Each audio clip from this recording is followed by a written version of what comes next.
Қазақ киносы ол жоқ емес бар, өсіп келеді.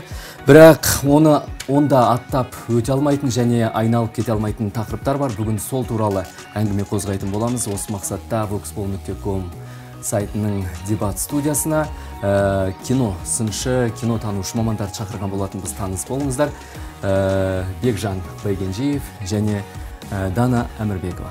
Атақты өзіміздің режиссер Сатыбалды Нарымбетов айтқан еді, қазіргі режиссерлар көбінесе патриот емес, олар ақша қуып кетті деген сияқты. Сол пікірмен келісесіздер ме?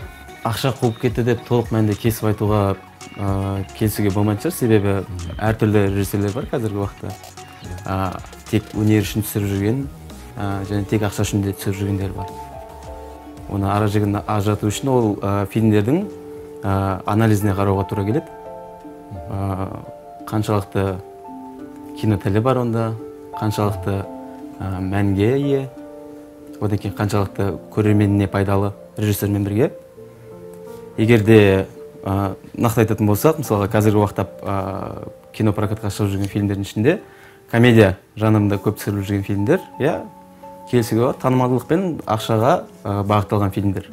Жалпы коммерцияның негізі сол ғой, ақша, коммерция, ақша. Ол пайда алып келу керек. Соңғы кезде де шығып жатқан бірнеше комедияны тізіп айтуға болады. Биылдың өзінде бірнеше комедия шықты, қателеспесем. Комедия шамадан тыс көп болып кеткен жоқ па? Біз басқа да кино көргіміз келеді. Жалпы Қазақстанда түсіріліп жатқан фильмдердің тек 40% комедиялық, осы коммерциялық бағытта негізінен. Бұл комедия дегенде, негізі комедия өте ауыр жанр болып есептеледі. Бірақ прокатқа шығып жатқан қазіргі комедиялық фильмдердің негізі КВН-дік стильге құрылған. Қысқа-қысқа әзілдерге, сондай миниатюрный әзілдерге құрылған. Дана, сіздің осыған қатысты пікіріңізді білсек, жалпы комедиялық жанрдағы фильмдер қаптап кеткен сияқты. Иә, дұрыс айтасыз. Өкінішке қарай соңғы 10 жылдың ішінде біздің қазақ киноиндустриямыз өте жақсы қарқынды даму үстінде, бірақ өкінішті бір жағдай, сол оның 90% комедиялық фильмдер деп айтсақ болады. Және де ол қандай комедия? Мысалы, баяғыда француз жаңа толқыны болған, иә? Сол француз жаңа толқынымен біздің қазақ киносындағы жаңа толқынды салыстырады. Көп теоретиктер, тарихта да сол айтылады, біздің теоретиктер де солай жазады. Бірақ та жаңа толқыннан кейін Франция киносында не болды? Франция киносы сапалы мейнстримға көшті. Ал олардың фильмдерін көрсеңіз, олардың жай ғана... Бұлай ашып түсіндіріп кетесіз бе? Мейнстрим ол ақша көзіне арнайы жасалған, демек, оның көздегені тек қана ақша табу және де көрерменге ұнау. Сол бағытта ол белгілі бір голливудтық, мысалы, шаблондармен түсіретін фильмдерді мейнстрим деп атайды. Бүгін сіз француздардың фильмдерін алып қараңыз, иә, олар комедия жанрының ең шебер мамандары осы Франция киносында, киноерлері жасауда. Бірақ та олар оны қандай деңгейде жасайды және біздікілер қандай деңгейде жасап жатыр. Бұл жағынан әрине ұқсас, бізде комедияға кеттік, олар да комедияға кетті. Бірақ та екеуінің айырмашылығы жер мен көктей. Демек, біздің комедиялар ол кәсіби мамандардың қолынан шығып жатқан жоқ. Сол себепті ол тізеден төмен қалжыңдар, әзілдер, әбден тізесі шыққан әзілдер, ол ешкімге, мен ойлаймын, қызық емес. Бірақ та өкінішке қарай көрермендер соған барады. Жалпы көрермендердің бару себебі де осында ғой. Бұл фильмдерді жасап жатқан кино мамандары емес негізінен. Арнайы шақырылуы мүмкін, оператор шақырылуы мүмкін, немесе режиссер шақырылуы мүмкін. Бірақ оның өзінде де негізгі акцент жұлдыздарға жасалады. Төреғали, Бүркіт, Нұрлан Сабыров. Ол да, мысалға, Брат или Бракта ойнаған кезде стендап образынан шыққан жоқ ешқандай. Сол жердегі бір-екі қалжыңын сол өзінің дәрежесінде айтты, болды. Бұлай айтқанда, шынымен де сапасыз комедия деген осы болатын шығар. Ол драматургия да... Енді, Бекжан мырза, мынаны айтқыңыз келіп тұрған шығар деп ойлаймын. Яғни киногерлердің нанын тартып алып жеп жатқан сияқты.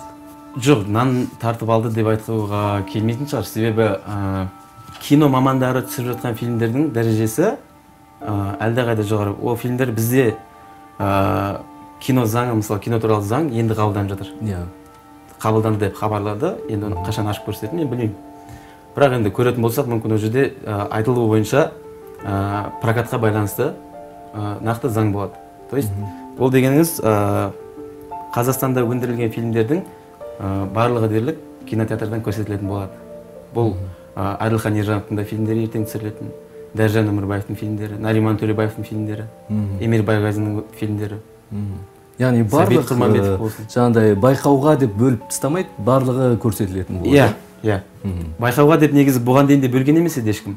Бірақ көрсетілген жоқ қой. Себебі кинотеатрлар ол фильмдерді қабылдамайды. Сізге ақша табу керек болатын болса, ол фильмдерді қабылдауға сіз қабылдамауыңыз керек. Себебі оған көрермен жоқ. Қызықпайды дейсіз ғой. 10 адам болуы мүмкін, 15 адам болуы мүмкін.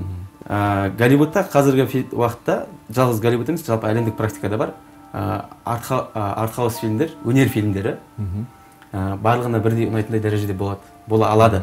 Егер де оны сол бағытта түсіретін болса. Ол мысалға Балабановтың фильмдерін алуға болады. Бірнеше барлығын демеймін, өйткені ол кісінің көп фильмдерін мамандардың өзі қиналып көретін. Бірақ қазір біз өнер киносын айтып жатқан жоқпыз ғой. Біз қазір коммерцияны айтып жатырмыз.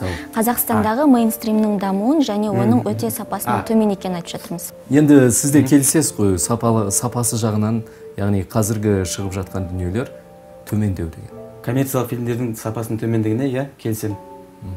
Не істеу керек? Қандай сіз шара қолданар едіңіз егер сіздің қолыңызда болса? Комиссия құру керек. Қабылдау бойынша, арнайы сценарий бойынша арнайы комиссия болады. Мысалы, қазақ фильмде түсірілген фильмдер негізі комиссиядан өтеді. Жеке студияда түсірілетін фильмдер ешқандай комиссиядан өтпеуі мүмкін. Өтпейді де. Олар негізінен жаңағы кинотеатрлармен келісу арқылы жасалады. Ол жерде сценарий нашар болуы мүмкін, әзіл тізеден төмен болуы мүмкін. Бірақ жұлдыздар бар, ақша бар. Халық соған алданады тұрады дейсіз ғой, жұлдыздарға. Жалпы көрерменге ол ұнайды. Жақсы, Дана ханым, енді сапасы нашар дедік, ал оны көтеру үшін сізде де қандай да бір ұсыныс бар ма? Әрине ұсыныстар көп, бірақ та ол біздің ұсыныстарды елеп жатқан адам болса жақсы болатын еді. Бірақ та бүгінде әркім өзін режиссер санап, режиссер болу ол бір ең оңай нәрсе сияқты көрінеді. Сол себепті де бүгін біздің әншілер де, бишілер де, күйшілер де өздерінің фильмдерін түсіргісі келеді. Мысалы, Бүркіт жүр. Мен екінші фильмімді түсірдім, енді мен бір 10 жылдан кейін классик боламын деп, ол сенімді түрде айта алатын шығар, сөйтіп айтып жүрген де шығар. Және осы тақырыпта мен Сиви Махмудимен де бағдарламаға қатысқан болатын. Сол кезде мен ол кісіге мындай сұрақ қойдым: сіз не үшін фильм түсіресіз, және де ол сізге қандай пайда алып келді деп. Ол кісі маған нақты жауап берді. Ешқандай пайда маған ол алып келген жоқ деді. Сонда былай қараңыз. Пиар жағынан да ма? Иә, пиардан да ол ешқандай... Қара пиар жағынан мүмкін алып келген. Мүмкін қара пиар жағынан бір пайда көрген шығар енді. Сондай. Сол кезде мынандай ой түйіндеуге болады. Мысалы, қазіргі әншілер қоймай фильм түсіруде, әншілер, КВН-нан шыққан адамдар, тағы да көп деген, бірақ киноға ешқандай қатысы жоқ адамдар, және де сол Сиви Махмудиға келетін болсақ, ол кісі айтты: мен ешқандай пайда көрген жоқпын деп. Демек, егер сіз түсірген фильмнен ешқандай пайда көрмесеңіз, біріншіден, екіншіден, оның сапасы өте төмен болса, әуелі сапалы мейнстримде деп айтуға да болмайды. О жерде өте нашар дубляж, өте нашар, кешіріңіздер, актерлық ойын, режиссура деген мүлдем жоқ деп айтуға болады. Тек қана операторларды, жақсы операторларды шақырады фильмдерге, солар арқылы ғана алып шығады әйтеуір. Сонда ол бір бұрын баяғыда машинамен мақтанатын елдер, өздерінің үлкен-үлкен үйлерімен мақтанатын. Қазір ақшасы барлар, олар киномен мақтанады. Демек, мен фильм түсірдім, ал сенің фильмің бар ма? Иә, мен де фильм түсірдім. Солай, Сиви Махмуди өзі бұл сөзбен келісті. Иә, біз бұлай мақтанамыз деді. жауабы осы. Ол кісілер бір пайда көрейік, қазақ киносын көтерейік деп жатқан жоқ. Тек қана бір мынандай бір мансап үшін ғана сияқты. Пайда, мансап дейсіз ғой. Енді тағы ұсыныстарыңызды айта кетіңіз. Мысалы, сондай мынау жолдан қосылған дейміз ғой, енді бір режиссерлардың фильм түсіруіне шектеу қою, сондай ұсыныс айтатын шығарсыз. Жоқ, шектеу қойып әуреленудің қажеті жоқ. Ол шектеу қойғанның өзінде де ол жүзеге ешқашан аспайды. Бірақ ол кісілермен мен ойлаймын былай келісуге болады. Сіздер киноны жақсы көреді екенсіздер, өздеріңіз түскілеріңіз келеді екен, бірақ та ендеше сіздер киноны қолдаңыздар.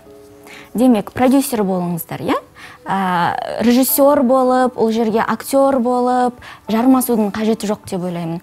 Мен ойлаймын, кәсіби маманды шақыру керек, әр адам өз ісімен айналысу керек. Егер сіз шынайы қазақ киносына жаныңыз ашып, сондай жанашыр болып жүрсеңіз, қазақ киносын дамығанын тілесеңіз, ендеше сіз соған ақша салыңыз.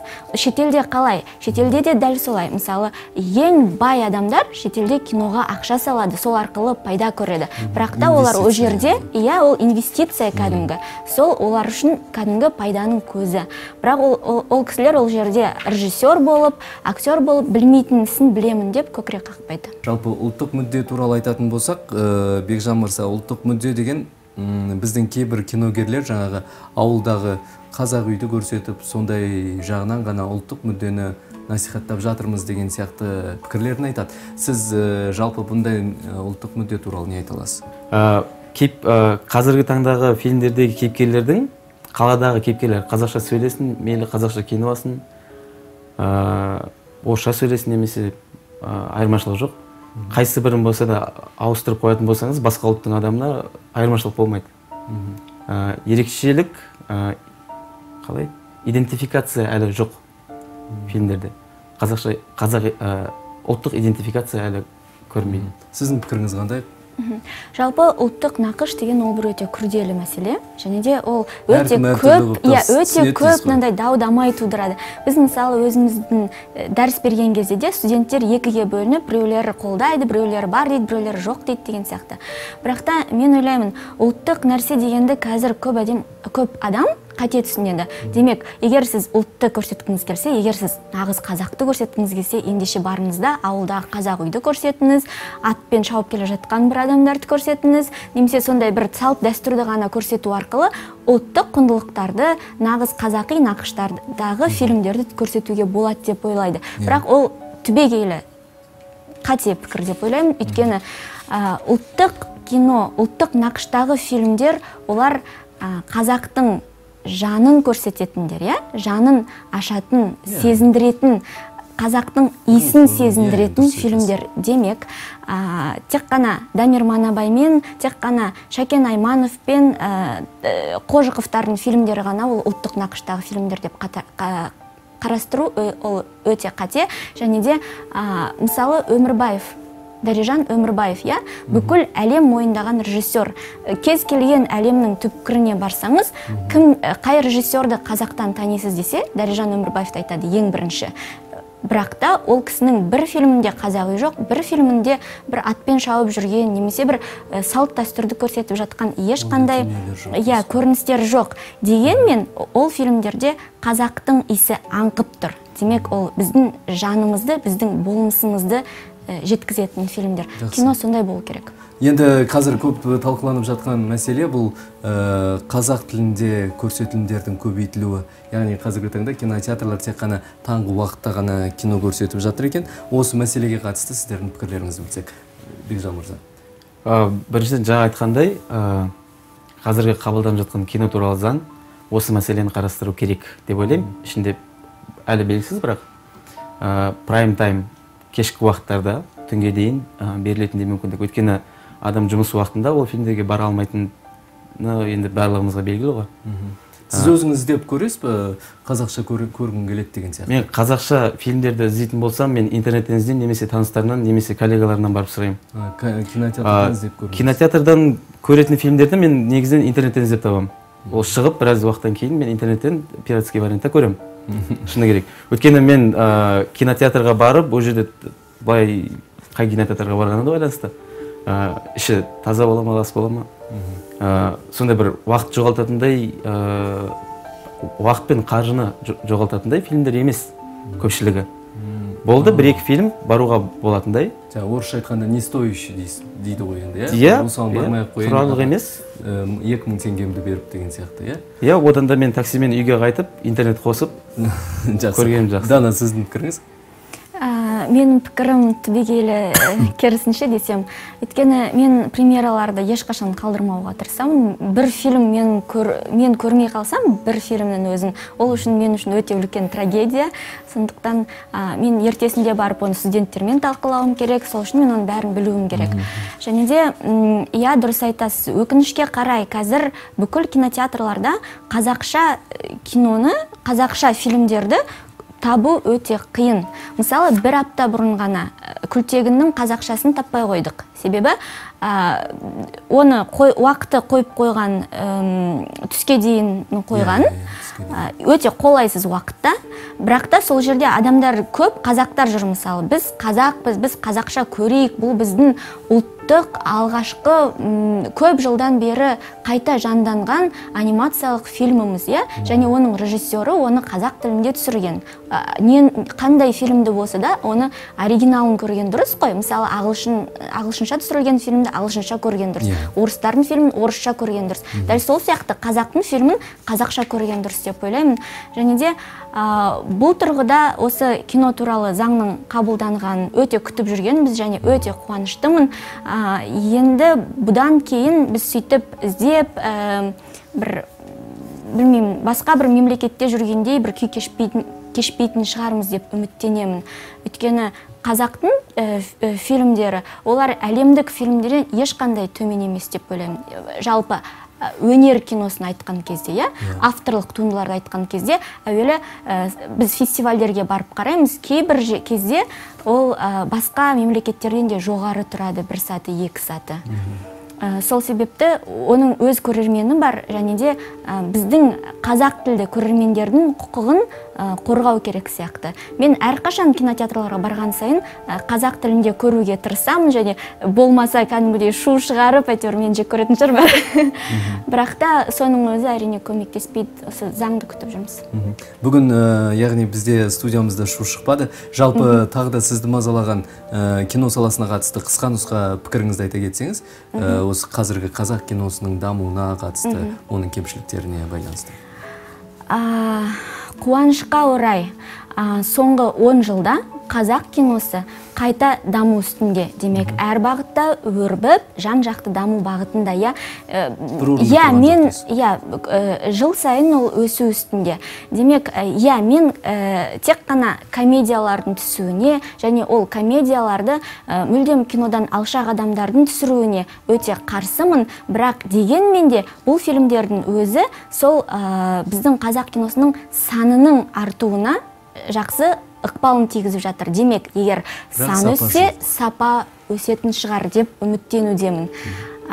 Мысалы, дәл 10 жыл бұрын рекетир шықты, содан кейін жылына, мысалы, 10 жыл бұрын мен есептегенмін 8 фильм шыққан болса, қазір бізде 45 фильм. Тек қана ол нақты айтқан адамдар, міне менің фильмім шығады биыл деп, режиссерлардың өздерінің аузынан шыққан, мен таблица құрып жүремін, соны күтіп галочкамен бетіп қойып, айтпай қанша шығарады. Демек, көптеген біздің ауыл аймақтарда тағы да фильмдер түсіріледі, бірақ олар үлкен экранға жетпейді өкінішке қарай. Олардың жалпы жұмыстарын саралап көрдіңіз, мысалы, шалғай аймақтарда өзінше фильм түсіріп жүрген адамдар бар.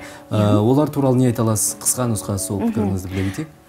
Жалпы бүкіл аймақтарды алып қарағанда ең озып тұрған, әрине кәсіби мамандардан бөліп қараған кезде ең озып тұрған ол Шымкент қаласындағы киностудия, және де ол жақта тек қана киностудия емес, жай бір киногерлер, әуесқой киногерлер жақсы фильмдер түсіреді. Бірақ бір қызығы ол фильмдерде былай әркім көршісі қандай болса сондай болады дегенге ма, мынандай бір өзбектің фильмдерінің иісі.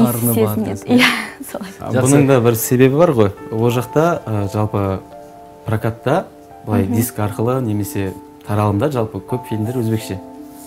Одан кейін осы былтыр ғой деймін, қателеспесем, Шымкентте фестиваль өтті.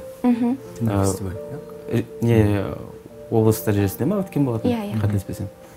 Сол жердегі бір 3 фильмді ма мен көрдім, қысқа метрлер бойынша, студенттердің фильмдері. Ержан Жұмабеков алып келген өзімен бірге.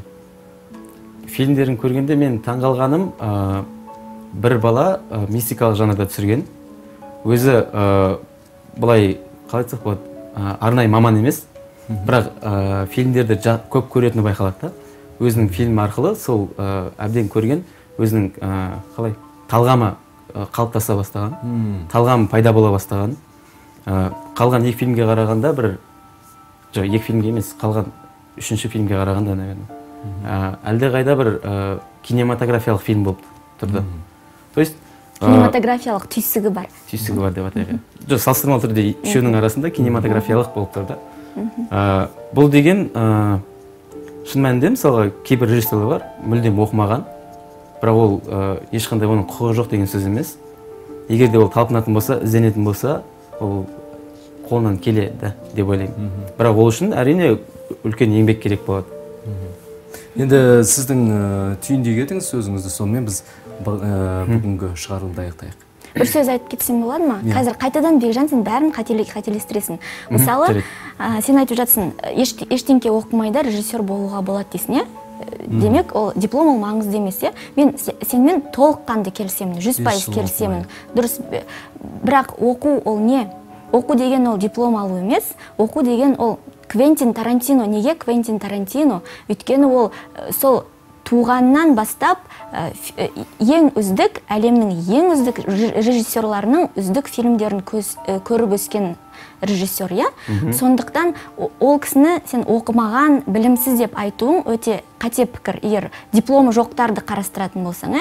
Егер сенің ойыңды қазір көрермендер алады да, иә, бұл ештеңке оқымай-ақ, жүргенішті бітірмей-ақ болады екен ғой деп есептейді. Ол рас болады, бірақ та ол үшін сіз өзіңіздің қорыңыз болу керек, өзіңіздің көптеген фильмдерді көруіңіз керек, көптеген теориялық кітаптарды оқуыңыз керек. Содан кейін ғана кино түсіруге құқығыңыз бар. Ізденіс керек, еңбек керек деген сол. Еңбектену, ол онсыз ешқайда.